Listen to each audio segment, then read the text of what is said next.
El vínculo con el paisaje le da a Lo Barnechea una identidad particular. Está la cercanía con el cerro, con la cordillera, con el río y también el verde de su naturaleza. Pero tenemos también la identidad de su gente, de sus vecinos, de sus artistas y cultores a los que queremos conocer como transmisores de tradición, de cultura, en algunos casos destacada no solo en Lo Barnechea, sino también en todo Chile.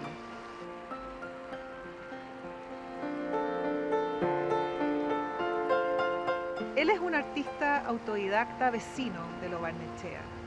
Trabaja sobre esculturas, instrumentos que nos transmiten cultura, identidad y también personajes que nos llevan a lugares y espacios desconocidos. Es el único fabricante en Chile de dioramas históricos y vamos a escuchar sobre su trabajo desde su casa taller.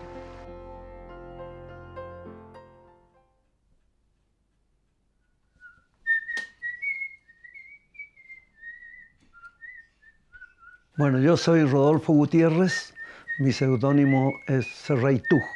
Soy tallador en madera y dioramista.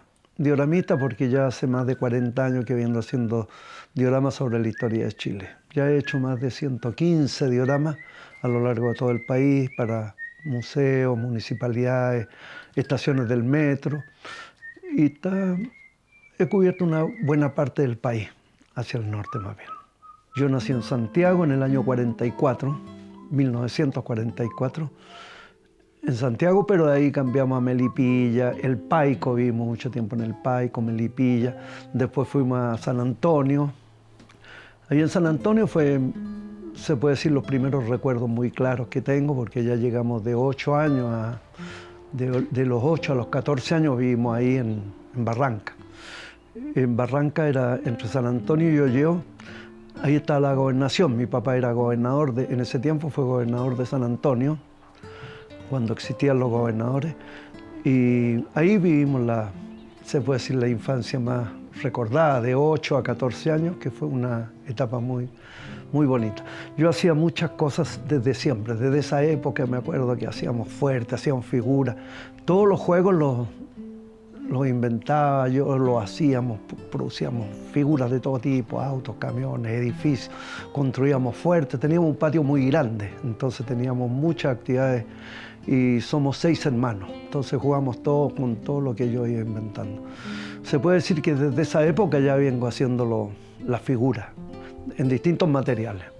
Después de San Antonio nos cambiamos a Quilpué, a vivir a Quilpué, y mis estudios fueron en Valparaíso, en el Liceo 3 de Valparaíso. Con el tiempo me cambié a Instituto Comercial porque mi papá era contador. Entonces yo no tenía ningún interés en ninguna carrera, solamente en los trabajos míos, manuales, dibujaba mucho, hacía historietas, dibujaba mucho cuando chico. Entonces estudié contabilidad porque mi papá era contador y terminé los estudios, pero ya una vez, 2 años antes de terminar los estudios de contabilidad, ya estaba haciendo figuras en madera y la estaba vendiendo. Terminé de todas maneras el estudio, pero ya llevaba 2 años vendiendo la figura.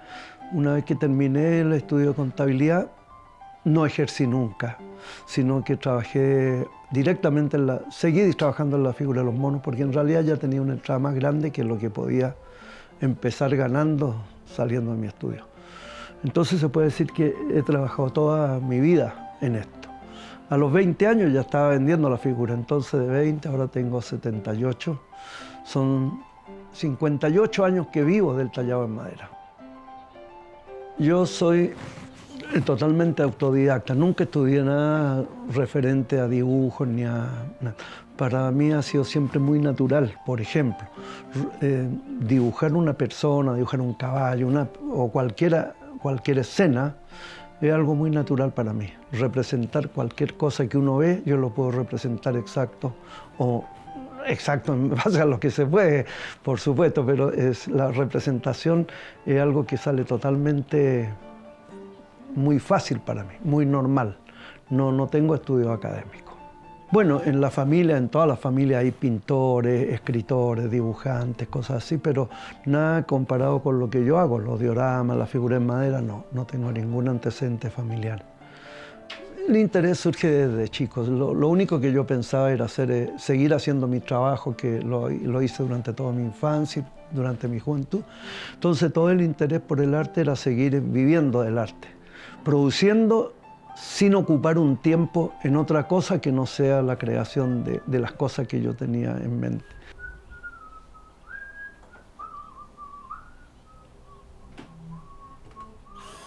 Esto fue hace como 45 años atrás. Yo andaba en Nueva York, en el Museo de Ciencias Naturales de Nueva York, que queda frente al Museo Metropolitano. Está el Museo Metropolitano, está el parque, el Central Park, y al frente, en la otra orilla, está el Museo de Ciencias Naturales.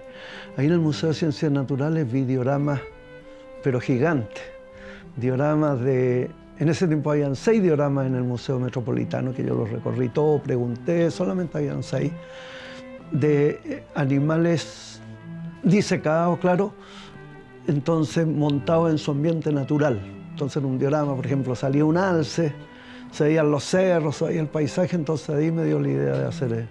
Había otro que había un gorila en la selva, entonces se veía en volumen la primera escena y después se continuaba la pintura. Entonces era una idea que me dio para representar la historia.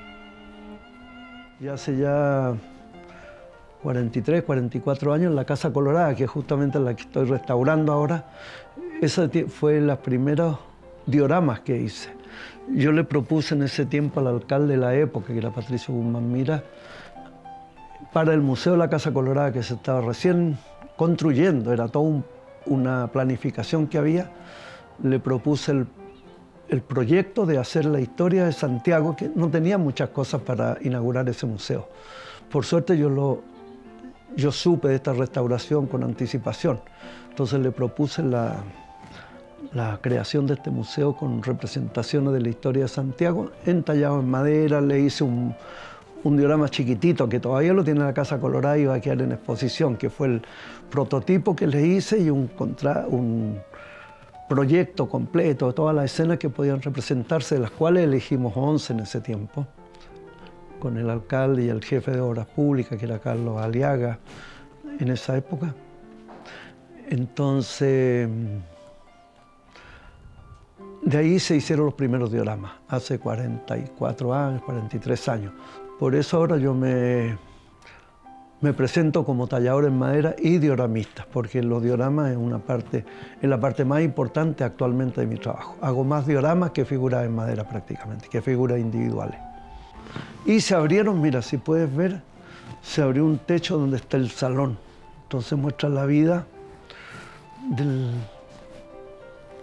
de una reunión, una tertulia.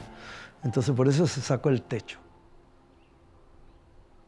Incluso muchos de los dioramas son creaciones totales, porque no hay definiciones, no hay dibujos, solamente está el relato histórico, el relato de la historia de Chile, por ejemplo. Prácticamente todos los dioramas que hago son de la historia de Chile. Entonces están relatados solamente, muchas veces los libros de Encina, de Barbarana, pero es muy poco la fotografía o dibujo. Los dibujos del tiempo de la colonia son todos iguales y muy infantiles, o sea, los españoles no tienen nada que ver con la realidad. Lo mío es totalmente real y las referencias son solamente basadas en los libros de historia, más que todo. Ahora hay algunos dioramas que se hacen en base a fotografía, como el que estoy realizando ahora, que es de la reforestación del Cerro Santa Lucía. Hay alguno, por ejemplo, también del Cerro Santa Lucía, que está Vicuña Maquena, una foto clásica de cuando están inaugurando el Cerro Santa Lucía, basado en una foto exacta, entonces se reproduce la fotografía. Y en el Abrazo de Maipú, el diorama grande que hay en la estación de metro Plaza Maipú, es el Abrazo de Maipú. Ese es grande, mide 3 metros, las figuras son de 50 centímetros de alto, es el diorama más grande que he hecho, las figuras más grandes que he hecho en dioramas. Y está basado en el cuadro de Subercaseaux, de Fray Pedro Subercaseaux, porque es una escena tan conocida que no valía la pena tratar de competir con ella. Era mucho mejor representarla, ese cuadro que es conocido por todo el mundo, estimamos que era mejor reproducir ese cuadro que hacer una interpretación nueva. Estamos conversando en varios proyectos a la vez. Mientras yo estoy conversando, estoy trabajando, haciendo estos dioramas, terminando estos dioramas, proponiendo, haciendo dibujos, está lleno de dibujos y cosas, planos de lo que se va a hacer.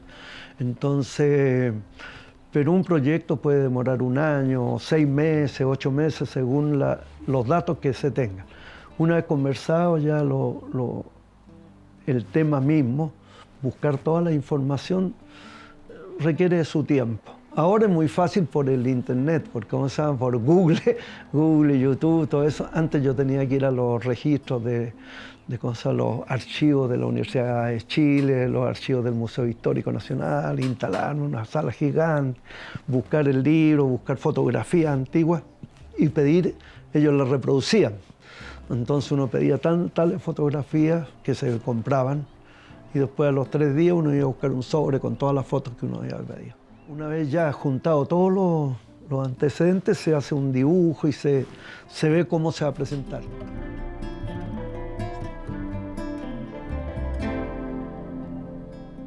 Yo en un cuarto de hora puedo enseñar todo lo que sé, todo lo que puedo transmitir, lo puedo transmitir en un cuarto de hora. Muchas veces también he dado informes, o sea, me preguntan, forma de tallar, yo doy todo lo que he aprendido durante tantos años que me ayudan a trabajar más fácil. Por ejemplo, que yo hago hervir la madera antes de tallarla, eso lo cuento siempre.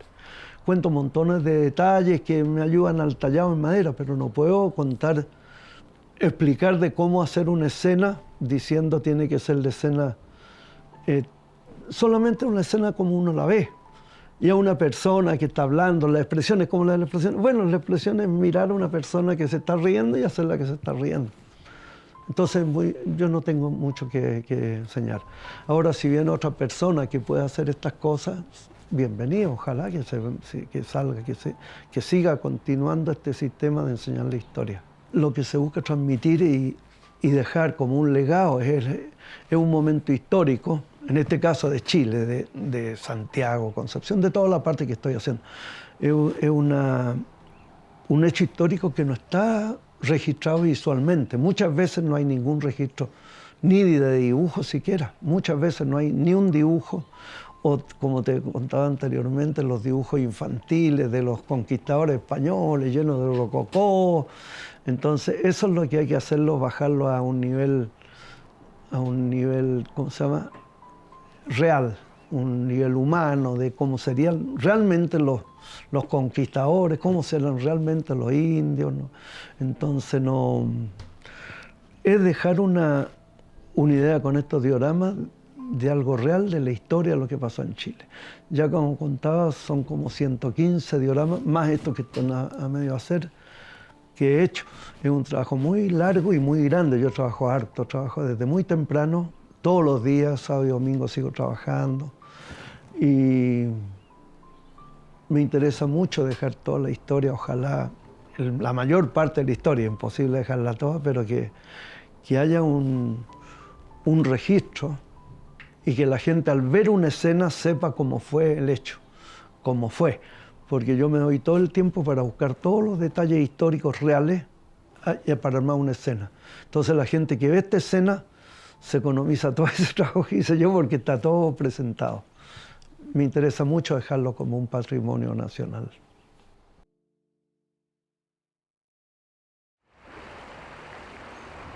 En la región metropolitana, la comuna de Lo Barnechea tiene una identidad particular dada por su paisaje, pero también por su gente, por sus artistas, cultores, a los que hemos ido conociendo a lo largo de diferentes entrevistas. Hoy día nos acompañó Serreitú, artesano, alguien que a través de su trabajo quiere mostrarnos mundos que no conocemos, pero también pasajes de la historia de Chile.